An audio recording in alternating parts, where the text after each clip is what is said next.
Hello soulmates, welcome to my YouTube channel.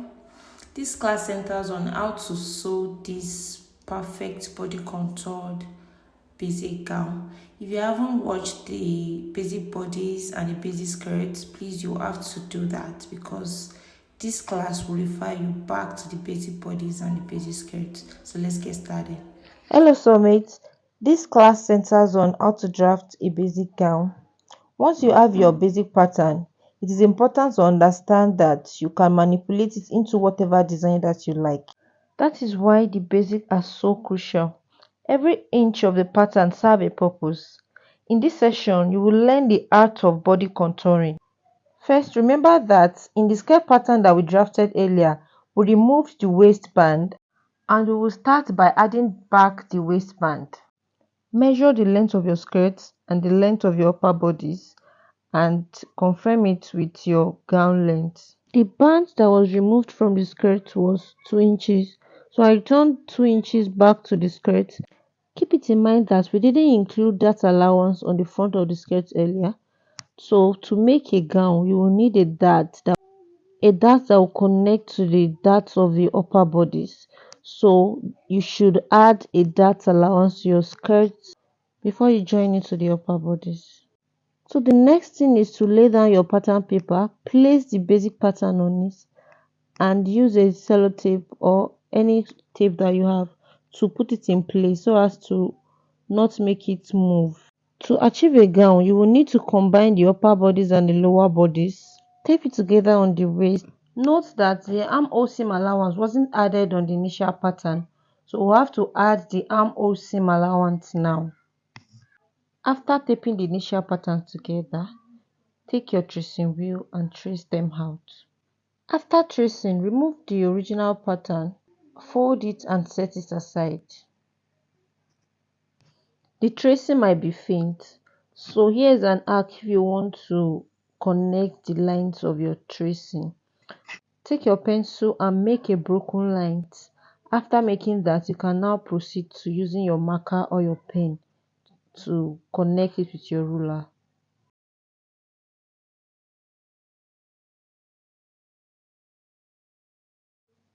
Always remember to label your pattern. It is very important to label them.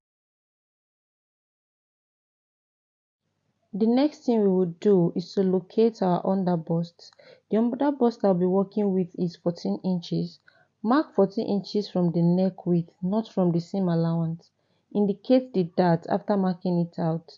And don't forget the underbust tightening. Go out on the right by 0.5 and on the left by 0.5 inch. So I believe we have learned underbust tightening in our previous class.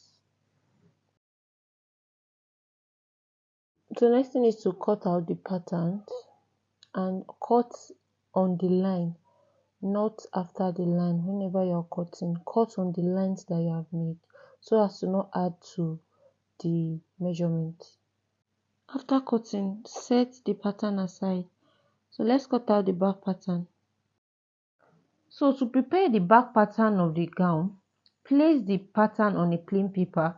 For the lower bodies of the skirt, we'll redraft the dart by moving it up to start from the new waistband that we just created, which will shorten the length of the dart.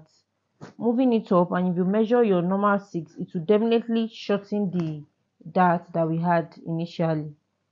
So that is it.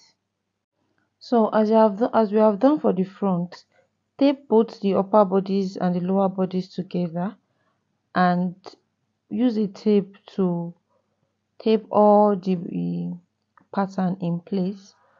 Then let's cut. In case your pattern is rumpled, please iron it if it is necessary. It's not only your clothes that you iron. If you've used an old pattern and it is rumpled, iron to make it straight so as to not affect your measurement. Trace out the pattern. Use a ruler to make it visible and cut on the straight line. Make sure you cut on the line. After cutting it out, the next thing we'll do is to set this back pattern aside and cut the front pattern on the fabric. Let's do that. So after you lay down your fabric, please, if your fabric is rumpled, iron the portion you want to cut out. If not everything, it will make your work to be neat, and it will not add to your seam allowance, your inches and all. So the best thing is to iron your fabric before you cut it out. Don't forget to add the hem allowance. Remember, we didn't add it on our pattern initially. Trace out the dart for accuracy. I just thought about using a different neckline for this gown. Since we have already learnt a basic neckline, let's try a V-neck.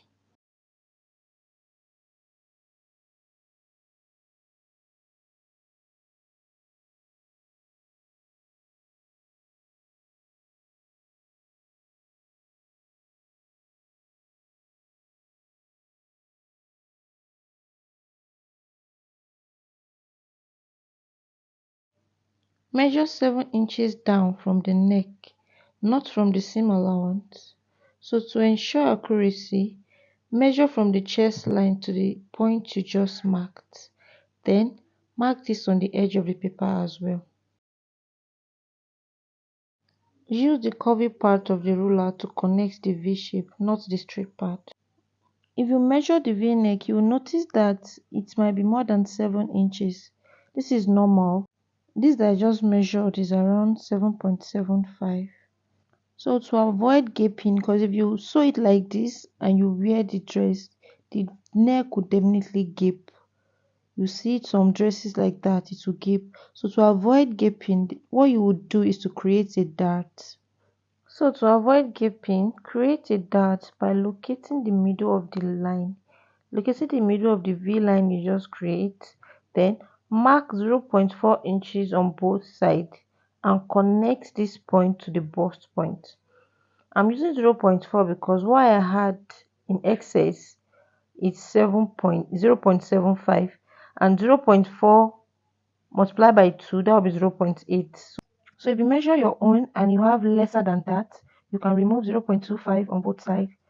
And if you have more than that, let's say if you have 1 inch in excess, you can remove 0.5 on both sides. That means you are taking in the excess as a dart. Please note that the neck manipulation we are doing now should be done before you cut the pattern on the fabric. And before you cut the neck dart, make sure that you open the side dart of the pattern so as to make it relax properly before cutting it on the fabric. So after you close the neck dart, use your ruler to connect the lines. Return your neck seam allowance, don't forget that, and cut it out. So let's cut the facing for the front. So the down part will reach the chest line. That's where we are cutting the fabric. You place the pattern on a folded fabric and you cut as shown. So let's cut the back pattern on the fabric. Place the pattern paper on the fabric, pin it in place and cut it out just as we have done for the front. Don't forget to add the hem allowance. So bring back the facing of the front. Place your curve rule on it like this.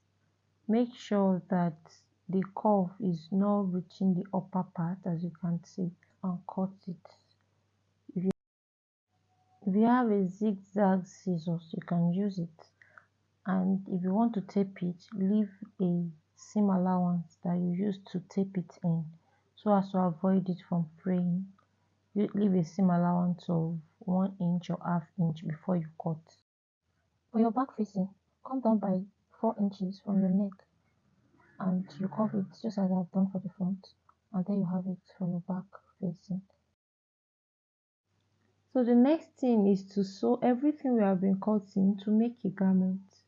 So first thing to sew is the dart. Both the side dart and the middle dart, you sew them as shown.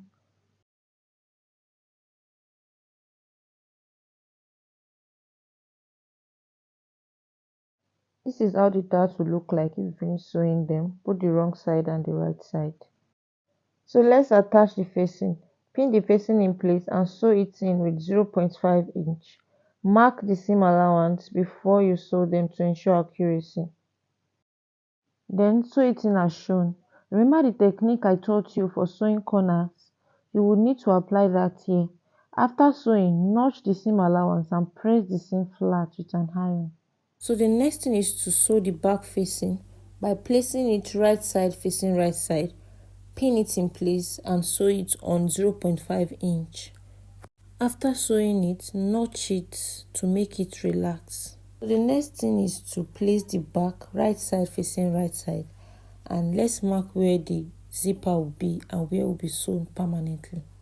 First thing first, mark the back length from the shoulder to the half length. Mine is 15. Mark it out with a chalk. Zipper opening for the lower part is 10 inches, at least 9 inches. So we will mark 10 inches. I marked 10 inches because I want it to be easy to wear. It depends on the size of hip you're working with. Any hip that is bigger than 42, please use 10 inches. From the 10 inches, I measured 13 inches. This is where we'll permanently stitch. From that 13 inches downward is the slit, but this 13 inches that I marked is where we'll permanently stitch. So place the zipper on the fabric and pin it in place. Then I realized that my zipper is not long. Since we have learned the concept of normal zipper, so I want you to understand how to sew an invisible zip. So I'll be using invisible zip for this dress.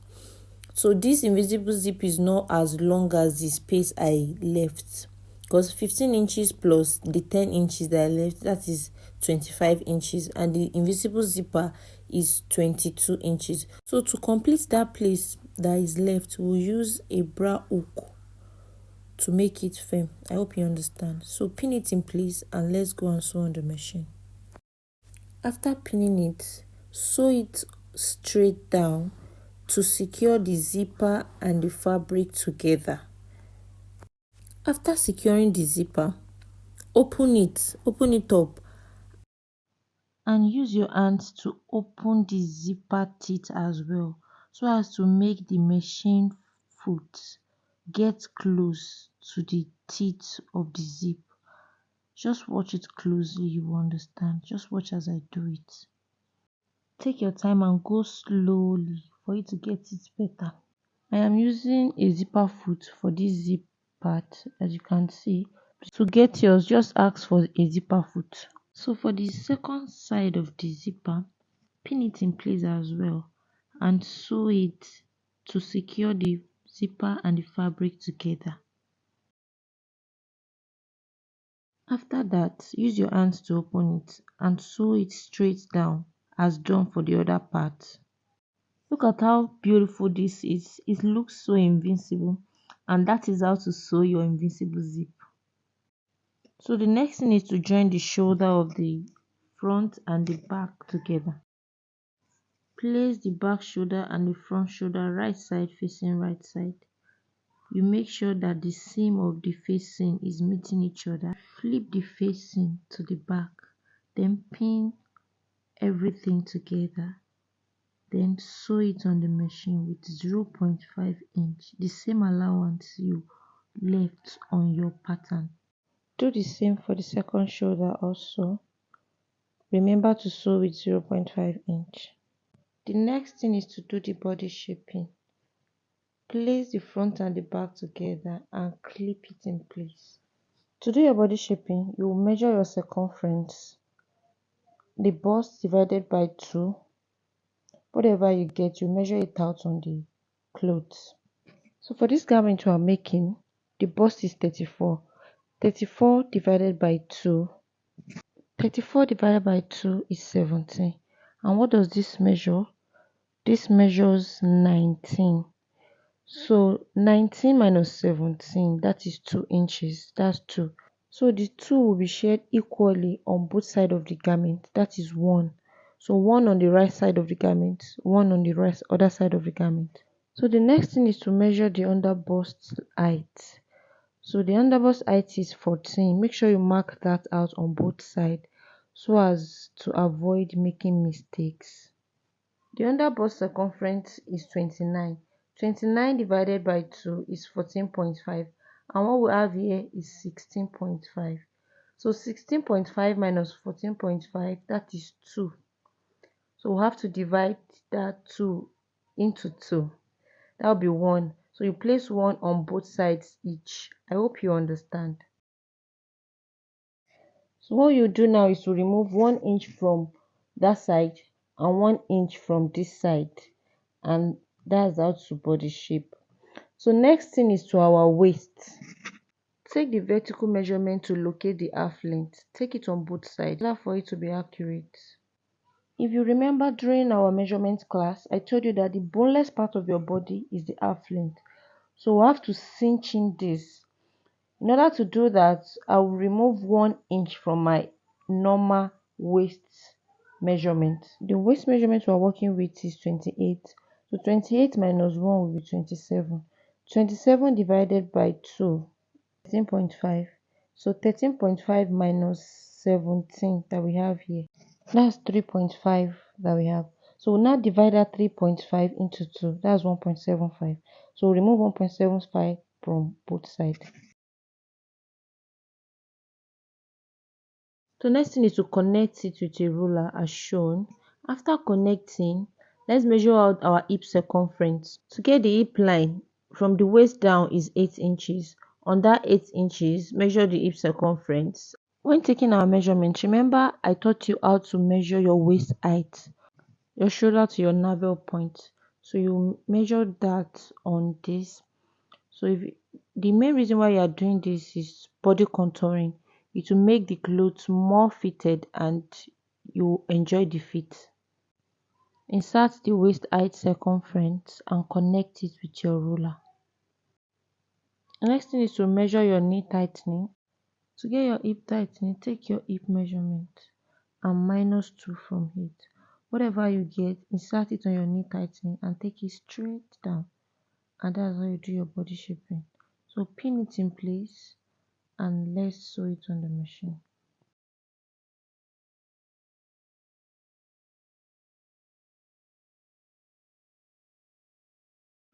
As you are sewing on the machine, be mindful to sew on the lines that you created. Don't sew in or out of the lines. It's very important. It might affect your body shaping. So sew exactly as shown in the video.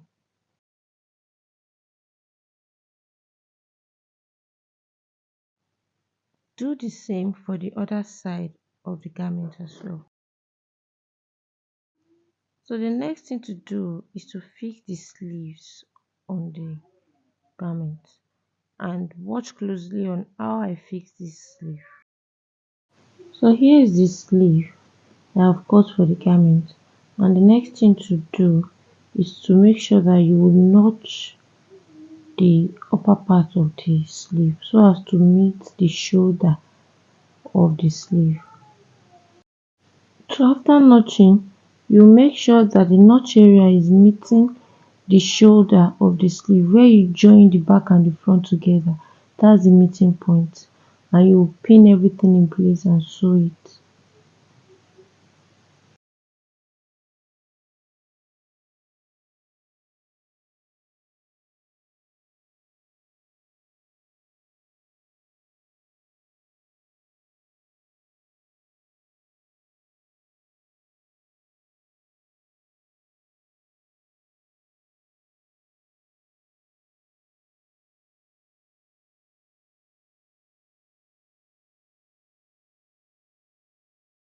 So you make sure that where you join the armhole of the dress is meeting where you join the armhole of the sleeve.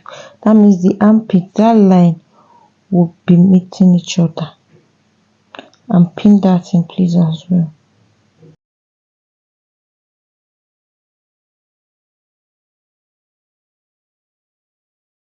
So while sitting down on the machine, make sure you start from the shoulder point and sew it straight down.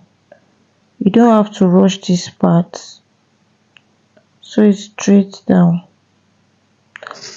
While sewing, don't sew your facing together with the sleeves.